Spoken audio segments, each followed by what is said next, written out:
Test all things. Hold fast that which is true. Hello, welcome back to Bethel Evangelical Free Church Hanley on YouTube. In this video I want to talk about a subject I've always found fascinating, and it's the subject of hoaxes, fakes, and frauds. They're all over the place. Most art galleries and museums have their sections, at least in the archives, dedicated to stuff that we thought was real and then found out it wasn't. The British Museum has a display of fakes. The Leeds Royal Armouries has a cabinet that contains fake weapons, fake arms and armour.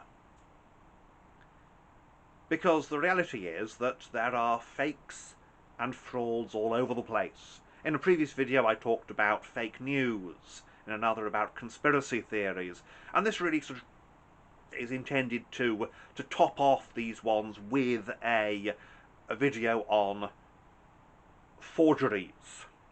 Now there are all kinds of forgeries, all kinds of fakes.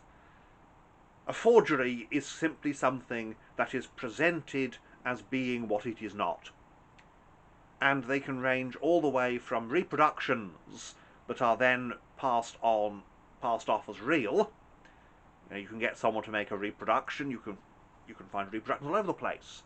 I've got, for example, a reproduction of a Roman soldier's armour. Now, it's a reproduction. It's something that is useful in Sunday schools, lecturing, this sort of thing. It's a reproduction. It's not meant to be taken as real. But let's say someone takes, give me a moment, let's say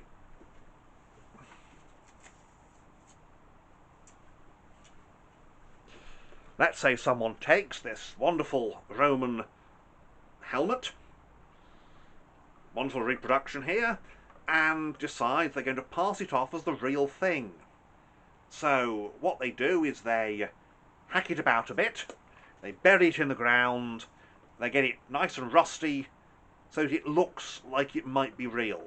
Then a reproduction becomes a forgery, a fake.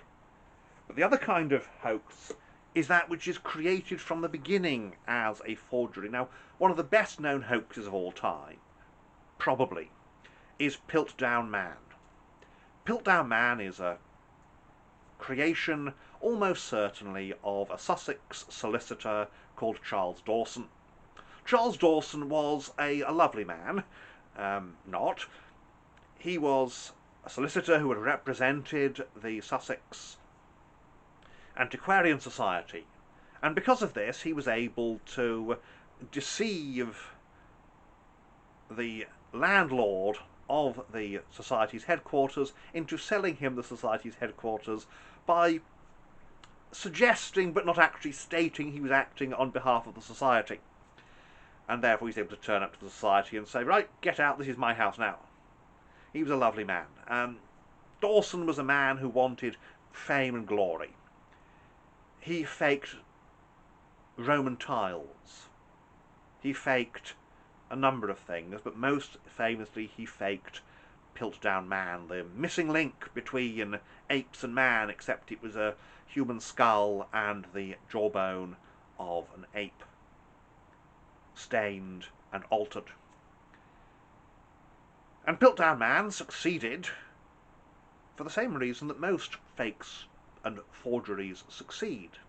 It succeeded not because it was a terribly compelling thing. To look at today, it's simply, here's a chunk of human skull and here is a jawbone of a chimp. And they don't even fit together because, well, a human skull and a chimp's jawbone don't fit together. That's just the way these things are. They're built differently, they're designed differently, they work differently. But the connections were rather conveniently broken off by Dawson. He deceived people because they were looking for this missing link between the apes and man. And also because the English antiquarian community, English paleontologists, who had really been among the people who began paleontology, were feeling that they were being left behind by discoveries in other parts of the world. And so the discovery that modern man had begun in England, in England's green and pleasant land, was a wonderful thing. Except, of course, it wasn't a discovery, it was a hoax. And for 50 years it held the field somewhere. Even when it became quite apparent that there's something wrong with it, it was, well, even so, it must be real, until at last it was tested and discovered that it was not. It was a fake. One of the greatest hoaxes of the 20th century, perhaps the greatest, was the Hitler Diaries. This is Robert Harris selling Hitler, the classic account. It's a marvellous, cracking read. Harris is, of course, he's well known today as a novelist, and he is a great storyteller. And this is the story of a journalist who became obsessed with collecting Nazi memorabilia. A man who got himself in serious financial trouble and then was approached with the find of the century. Hitler kept a diary. It had been recovered from a crashed aircraft and hidden in East Germany for years. But now it could be smuggled across the border for, of course, nice large payments to the man who was smuggling it across, because he had to pay off border guards, he had to bribe people. Except he didn't, because he was writing it himself, and he was not smuggling across the border. He just had to buy some exercise books, ink. All his materials were modern. Nothing about it was terribly sophisticated at all. It was a hoax, and not a very good one. And yet, he fooled the reporter. He fooled the magazine editor. Why? He gave them what they wanted, and then they made the cardinal mistake of saying, well, this is so secret, we must make sure that we keep it so. So no forensic examinations. They did get Hugh Trevor Roper, the Oxford historian, to look at them. Except they didn't tell him what he needed to know, and they showed these things in a bank vault in Switzerland. And one thing they didn't tell him was, we are paying for this per volume. Well, that was a mistake, because he looked at this and thought, well, why would anyone forge so many volumes? Well, if you're getting paid a nice fat sum of money per volume, it's in your interest to forge as many volumes as you like, as you can possibly do. It all came out in the end after it was published, but not before. We go back in time to the period of the Second World War, or immediately afterwards. I Was Vermeer by Han van Meegeren. This is the story, rather, of Han van Meegeren. I Was Vermeer by Frank Wynne. Now, Han van Meegeren is a slippery man. He was a forger. Forgers are very often slippery men. He seems to have made up some of his career as well. And what happened was this. The end of the war comes. A reckoning now for those who collaborated with the Nazis. What's to be done? Well, it's discovered that Han van Meegeren, an art dealer, not a very big art dealer, a small-time art dealer, a man who had done a bit of art himself in the day, has discovered to have sold a priceless Vermeer to none other than Hermann Goering. What a traitor he was! And a traitor's reward was death. But van Meegeren said, no, I didn't sell Goering a Vermeer at all. I sold him a van Meegeren. It's a fake. And so are a handful of other priceless Vermeers hanging in museums in the Netherlands. Oops. A whole period of Vermeer's career that had recently been rediscovered had actually all been faked by one man, Han van Meegeren. And some of the fakes weren't even good ones. But he managed to deceive them, he fooled them, because he gave them what they wanted. He gave them something that they thought was real. And again, this is how hoaxes work. Which brings us to this volume, Veritas. A Harvard professor, a con man, and the Gospel of Jesus' wife by Ariel Sabar. It's a marvellous book. Published by Doubleday. It deals with a document that I remember when it was discovered, when it was announced rather, 2012. We have found a document, a genuine ancient papyrus that contains the words, Jesus said to them, my wife. Now there we are, there's the actual manuscript. It's written in Coptic, a form of ancient Egyptian written with Greek letters. And Karen King of Harvard Divinity School announced this great find. And then, as time went on, it became more and more apparent that this was in fact a forgery. Genuine ancient papyrus. The ink was genuinely the kind of ink that was used in ancient times. But that didn't mean it was real. Because you see, there's lots and lots of little scraps of ancient papyrus floating around. And anyone with a little bit of knowledge can find out about how to make the right kind of ink, even more so because I know of at least one novel in which the plot revolves around just such a thing being done.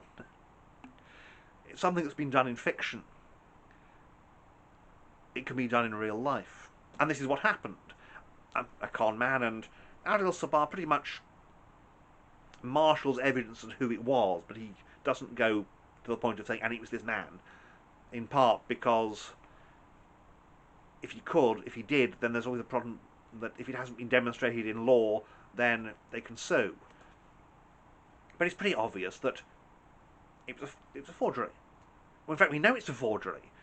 The very Coptic itself contains grammatical errors, spelling mistake rather, that come from an online interlinear. So why was Karen King, a Harvard Divinity School professor, fooled? Well, first of all, she didn't actually have the expertise needed to verify. Just like the journalists in Germany, in Berlin, with the Hitler Diaries, they didn't have the expertise.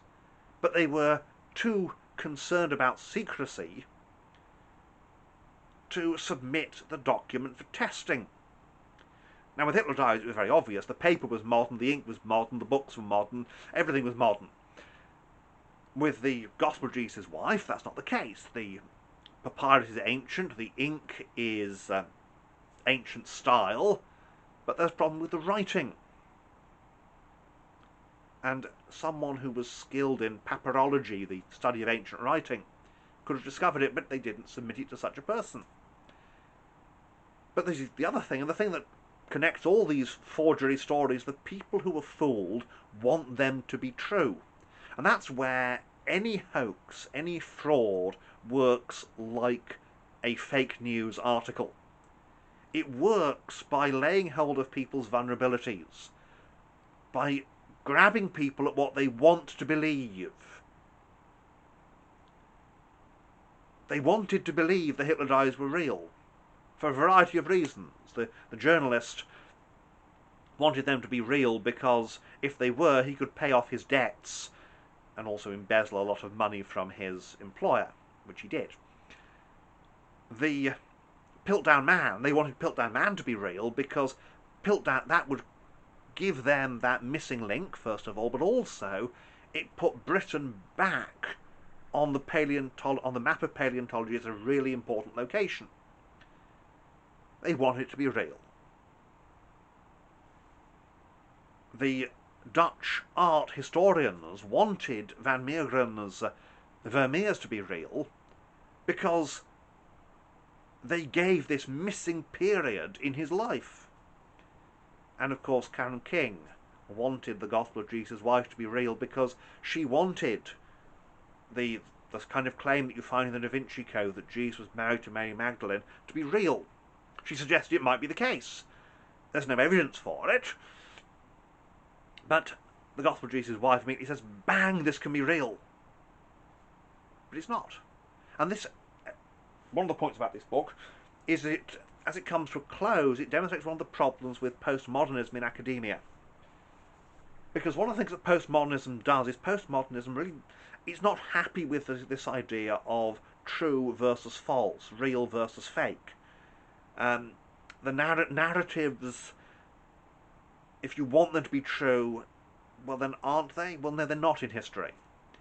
And she doesn't seem to have fully grasped that a forgery is a forgery, a fake is a fake. A forgery is evidence that somebody, certainly a modern forgery is evidence that somebody in the modern age wants to fool somebody. It's not evidence of anything that happened in the past. The Van Meegeren paintings are not evidence that Vermeer had this forgotten period in his career. They're evidence that Van Meegeren wanted to con people into thinking he had. The Hitler Diaries don't indicate that Hitler kept a diary, they indicate that somebody realised that they could make a lot of money by pretending he did. But sometimes fakes have another function. Van Meegeren claimed that one of his motives was to make the Dutch art world look foolish. Now, given that he continues for many, many years creating these fakes, he doesn't create a fake and people go, oh, wonderful, and then he goes, ah, it's a fake. He creates fakes and goes on creating fakes to get rich. Now, did he have a plan, perhaps, that when he died he'd have in his will, oh, and all these things are fake? Possibly, but there's no evidence of that. But one of the things that hoaxers do, and particularly hoaxers, rather than out-and-out forgers who are trying to make money by deceiving people, hoaxers want to make people look silly. This is where a lot of fake news comes in. I don't mean the stuff that people call fake news, I mean indubitable fakes, stories that aren't true. A lot of it is about making fun of people. There's a whole number of sites that are linked by the heading or the name America's Last Line of Defense, the whole point of which is to make conservative Americans look stupid by sharing stuff that is prominently labelled this is fake, and to have people getting outraged about, oh, did you hear what so-and-so said? Well, no, because they didn't say it. And that's one type of hoax. And there's a possibility that one of the things that is going on with the Gospel of Jesus' wife is the attempt to make academia look stupid, to fool academia. Hoaxes make people look silly anyway, whether they're intended to or not. Because when the truth comes out, the person who was invested in a hoax is ruined. Careers have been ruined by hoaxes because people have been fooled, because they want to be fooled. And here again we come back to this point. Test all things. Just because something says something that you want to be true doesn't mean it is. Also we come to this point, and the Gospel of Jesus' wife, this little papyrus scrap, is promoted as, oh, this is something that means we have to rethink all of Christianity. And of course it didn't. And it didn't because it wasn't real. Now, Christians on the whole, conservative Christians like myself, we're not people who are in the market for things that will change our mind, that will change the world in that sense, that will transform history. What we are potentially able to be fooled by is things that don't. Things like the James ossuary, the bone box allegedly discovered in Jerusalem, that had on it James, brother of Jesus, except the carving seems to have been modern. The bone box is real, the carving was not. And the Museum of the Bible in New York City has been plagued with scandals because of things like fake Dead Sea Scrolls and other fake ancient documents that they bought. Again, not things that would change the world, but things that seemed to be genuine ancient documents, and if you're a museum, that's what you want. These were normal hoaxes, we may say, not startling ones, but normal. And again, test all things. because truth matters, and truth is mighty, and truth will prevail. Well, thank you for watching, and may God bless you and keep you, and may he keep us looking to be true, we who profess to follow the Lord Jesus Christ, who said, I am the way, the truth, and the life. Thank you for watching. May God bless you and keep you. Amen.